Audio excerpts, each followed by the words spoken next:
अब विचार करिए, जो लोग हरि के नाम का कीर्तन करते हैं वो तो शास्त्र से प्रमाणित करते हैं, और हरि का नाम छोड़ करके जो गाते हैं वो शास्त्र से प्रमाणित नहीं है।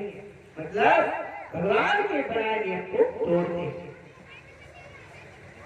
यजुर्वेद, सामवेद, अथर्ववेद, ऋग्वेद, रामायण, गीता, भागवत, 108 उपनिषद, 8 और 18 पुराण, सभी नीतियां, 8 ग्रंथ, इस तरह से अनेकों सब शास्त्र चिल्ला चिल्ला के कहे कि हरि नाम का जप करो, हरि के नाम का जप करो, हरि के नाम का कीर्तन करो, हरि के नाम का कीर्तन करो और हरि का प्रसाद पाओ। क्यों?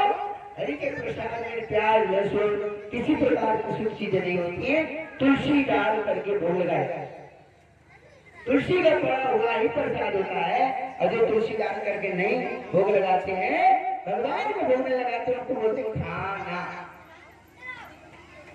समझिए, 3 शब्द है, खाना, दाना और भोजन यानी प्रसाद।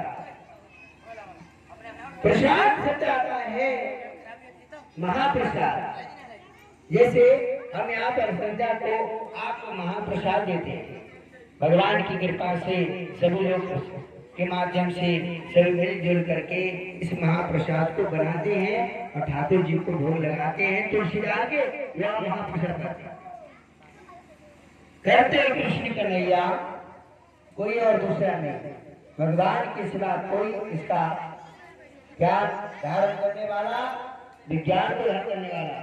ये विज्ञान क्या है? विज्ञान क्या है? What is definition of science? कहते हैं what the definition of science. विज्ञान क्या है? विज्ञान वो है जो हमें ज्ञान दे, और जो हमारे को विनाश लगा दे वो विज्ञान नहीं, वो ज्ञान है। इसलिए आज इंसान विनाश का ज्ञान धारण कर रहा है। विनाश का कैसे? आपको जो नहीं करना चाहिए उसका ज्ञान देता है। अधर्म, पाप और पाखंड का ज्ञान मनुष्य धारण करता है, क्या होगा उसे? कुछ नहीं हो सकता, विनाश ही विनाश होता है। इसलिए बुद्धिजीवी को चाहिए कि वो ऐसे ज्ञान को धारण करे जिससे आत्मा का कल्याण हो, और ऐसे विनाशकारी ज्ञान को धारण करते हैं जिससे कि आत्मा का सत्यानाश होता है। ज्ञानी कैसे हो सकते हैं? ज्ञानी हो जो ज्ञान से हमारा मुक्ति हो जाए और हम किसी की मुक्ति करा दें, वो तो ज्ञान है। और वो ज्ञान हमारे लिए कितना खतरनाक है जिसके माध्यम से दूसरे को भटका दे। भाई कहते हैं अरे इंसान का जन्म मिला है, खाओ पियो मौज करो। बताइए कहाँ लिखा? खाओ पियो मौज करो, मस्ती करो, खेलो कूदो बनो नवाब, ऐसे बोलते। खेलो कूदो बनो नवाब और पढ़ो लिखोगे हो खराब, ऐसे कहीं लिखा है? ये मनुष्य के द्वारा बनाया हुआ। देखिए इंसान का बनाता है कि पढ़ो लिखोगे होगे खराब और खेलो कूदोगे तो बनो नवाब, ऐसे बच्चों को बोलते। क्या बच्चों को भविष्य होगा? पढ़े लिखोगे तो बनोगे ज्ञानी और खेलो कूदो बनोगे ज्ञानी। टाइम पास करने के लिए बैठ जाए उधर, नाक में मुंह में धुआं निकालेंगे, ये क्या है? इंसान का जन्म है। अरे इंसान तो अपनी नाक को शुद्ध नहीं निकाल सकता, तुमने मुंह को शुद्ध नहीं रख रखा है, और इससे ज्यादा तुम क्या करेगा? धुआं निकाल निकाल के देखिए कि कितना वायु प्रदूषण हो गया कि पता नहीं लगता। इंसान की सांस लेता है तो अटक जाता है, सांस लेना मुश्किल पड़ रहा है, इतना दूषित हो गया वातावरण। तो इंसान के द्वारा किए हुए कर्मों की सजा है। कोई किसी को दुख नहीं देता। आपको लगता है कि हमारे साथ में जीवन में दुख आते हैं ना, तो ये हमारे अपने दुख के जीवन में कोई दुख नहीं देता। हम कर्म कैसे करते? सांस से प्रमाणित कर्म नहीं करेंगे तो हमें दुख मिलेगा, और शास्त्र के अनुसार हम कर्म करेंगे तो हमें सुख मिलेगा।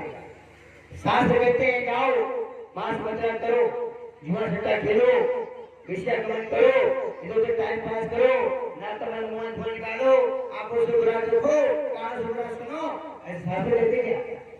आज ये शास्त्र यही कर रहा है।